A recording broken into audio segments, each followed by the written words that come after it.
बिल्कुल जांच तो होनी चाहिए। जो ये सवाल कर रही हैं विजय सरदाना, प्रियंका, सेबी कहां है? सेबी गांधी जी के 3 बंदर की तरह क्यों एक्ट कर रहा है? ना बुरा देख रहा है, ना बुरा सुन रहा है, ना बुरा कुछ बोल रहा है किसी को, मौन है, खामोश है, क्यों? संदीप जी, बहुत अच्छी चर्चा हो रही है। मैं कुछ आंकड़े आपके सामने रखता हूं और मेरे को लगता है 2-3 लेवल पे हमें इस बात को समझना होगा। बड़ा अच्छा लग रहा है कि लोग राजनीति और इकोनॉमी को मिक्स कर रहे हैं, और दुख की बात यह होती है कि जिनके मंत्री जेल में है करप्शन के कारण, वो इन्वेस्टिगेशन की मांग कर रहे हैं। तो ये एक बड़ी विचित्र स्थिति इस देश की राजनीति की है। लेकिन अब आते हैं मुद्दे की बात में। देखिए, सबसे इंपॉर्टेंट चीज ये है कि इस पूरे घोटाले में 2 मुद्दे हैं। एक है फाइनेंशियल इरेगुलरिटीज और दूसरा है जो हिंडनबर्ग रिपोर्ट ने तथ्य उजागर किए हैं। 2 मुद्दे अलग हैं। इनको एक एक करके मैं समझा देता हूं ताकि डिबेट का एक लॉजिक सामने आए। देखिए, कोई भी कंपनी हिंदुस्तान में कंपनीज एक्ट और अगर लिस्टेड कंपनी है तो एलओडीआर, जो हमारे सेबी की गाइडलाइंस है, ऑब्लिगेशन ऑफ लिस्टेड एंटिटीज की जो रिक्वायरमेंट्स है, वो पूरी करनी पड़ती है। मेरा पहले दिन जब ये घोटाला सामने आया था या जो रिपोर्ट सामने आई थी, मेरा पहला सवाल ये था कि जो हमारे स्टैट्यूटरी ऑडिटर हैं section 143 of companies act, Adani समूह का ये कहना है कि दुनिया की 6 सबसे बड़ी ऑडिटिंग कंपनी ने हमारे रिकॉर्ड्स को ऑडिट किया है और सब कुछ लॉजिकल नहीं, मैं कंपनीज के विजय भाई मैं आ रहा हूं, 1 मिनट यार, मेरी बात तो पूरी होने दो ना, मेरी बात पूरी होने। सवाल ये है कि क्या ऑडिटर्स ने ये बातें नहीं पकड़ी? क्या ऑडिटर्स ने चूक करी? तो सबसे पहला सवाल एक्सप्लेनेशन ऑडिटर का होता है बड़ा सीधा था, सेबी खामोश क्यों है? सेबी की कोई जिम्मेदारी है कि नहीं है? देखिए, 2 चीजें होती हैं। एक होता है कि इंटरनल इन्वेस्टिगेशन, एक होता है पब्लिक स्टेटमेंट। पब्लिक स्टेटमेंट दोनों रेगुलेटर्स का नहीं आया है, चाहे वो आरबीआई हो या सेबी हो, मैं इस बात को मानता हूं।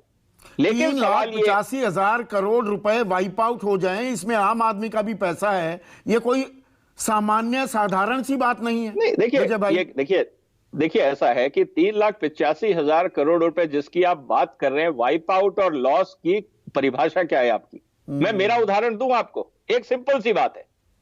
मेरे पास भी अडानी के शेयर है। Let's be very practical and logical with evidence बात कर रहा हूं। एब्सोल्युटली। मैंने अडानी के शेयर खरीद रहे थे 85 रुपए में, 100 रुपए में। वो शेयर चला गया 4,000 रुपए, मेरे को प्रॉफिट हुआ। आज शेयर घट के आ गया 2,000 रुपए, मैं तो आज भी प्रॉफिट में हूं। सवाल यह है कि एसबीआई ने किस रेट पे खरीदे?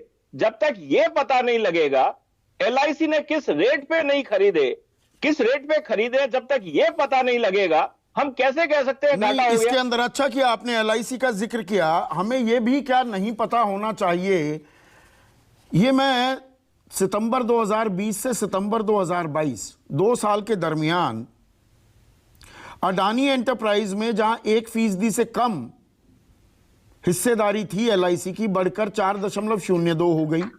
और अडानी टोटल गैस में, 1 मिनट सुनिए ना, 1% से कम थी, वो 6.25% हो गई। जबकि बाकी देश के तमाम म्यूचुअल फंड्स, तमाम, उन्होंने अडानी समूह के शेयरों को हाथ भी नहीं लगाया। अडानी टोटल गैस में म्यूचुअल फंड होल्डिंग्स सितंबर 2020 में 0.02 और वो 0.04 2022 में। ये चीज भी तो सामने आनी चाहिए ना पब्लिक डोमेन में। मैं आपके सामने डिटेल्ड एनालिसिस कर रहा हूं, क्योंकि एज ए रिटेल इन्वेस्टर मेरे को भी इंटरेस्ट है कि कहां पैसा लगाना है। और जो आपने सवाल किया एलआईसी और एसबीआई का, उसका जवाब मैं देता हूं। ग्रीन एनर्जी कंपनी की आप बैलेंस शीट उठा लीजिए, आज भी ऑपरेटिंग प्रॉफिट मार्जिन उसका 63% है। इससे ज्यादा ल्यूक्रेटिव इन्वेस्टमेंट क्या होगा हिंदुस्तान में? पहली बात। आपने बात की ट्रांसमिशन की, ऑपरेटिंग प्रॉफिट मार्जिन है उनका 30%। कितनी कंपनियों का हिंदुस्तान में 30 है? पोर्ट का 52% ऑपरेटिंग प्रॉफिट मार्जिन है। भाई एज ए इन्वेस्टर मैं तो देखता हूं प्रॉफिट कहां होगा, और मैं लॉन्ग टर्म के लिए लगा रहा हूं। पर एज ए इन्वेस्टर एक आम आदमी के दिल की धड़कनें भी बड़ी होंगी। ठीक है, मुनाफा कमा लिया, किसी को घाटा हुआ, मैं अभी उसमें नहीं जा रहा हूं, पर आम आदमी का पैसा लगाओ। ये पब्लिक लिमिटेड कंपनी है, ये तो बात आप मानेंगे। एलआईसी में, एसबीआई में हमारा पैसा है। वो पैसा कैसे निवेश किया गया, किस बिना पर किया गया, इसके बारे देखिए- में जानकारी सार्वजनिक होनी चाहिए जब गंभीर सवाल है, या इनकी जरूरत नहीं है? देखिए, दो चीजें हैं। एलआईसी में आप एक इंश्योरेंस पॉलिसी लेते हैं 10 साल के 15 साल के लिए, ठीक है। सवाल यह है कि जो आपको एलआईसी ने कमिटमेंट दिए हैं कि आपको टाइमली डिविडेंड मिलेगा, मैच्योरिटी मिलेगी, आपको जो कमिटमेंट है, अगर उस पर एलआईसी फेल होता है, एलआईसी कटघरे में आता है, एलआईसी पे क्रिमिनल केस होगा। फेल होने का इंतजार लेकिन- करें, सवाल अभी पूछे जाए। नहीं होता है, मैं यही कहना चाह रहा हूं। तो ये एलआईसी देखिए- बताएगी ना, ये नहीं, सवाल देखिए, जब- पूछे जाएं, संसद में इन पर विचार हो, चाहे वो जेपीसी हो, चाहे वो ईडी, सीबीआई, किसी की भी जांच पड़ताल हो, उसमें दिक्कत क्या है? मैं आपके सामने एक छोटा सा एग्जांपल रख रहा हूं संदीप जी, प्रैक्टिकल देखिएगा। 2008 में लेमन ब्रदर हुआ था, हिंदुस्तान का स्टॉक मार्केट 30% रह गया था टॉप से। मैंने उस समय जो शेयर खरीदे थे 1,500 रुपए में, आज उसकी कीमत 70,000 रुपए है। सवाल यह है कि बाजार उतार चढ़ाव होगा, रिस्क आएंगे। अरे ये आपके एक ही फंड नहीं, मैनेजमेंट- आप पूरे बाजार से जोड़ रहे हैं, बाकी बाजार स्टेबल है।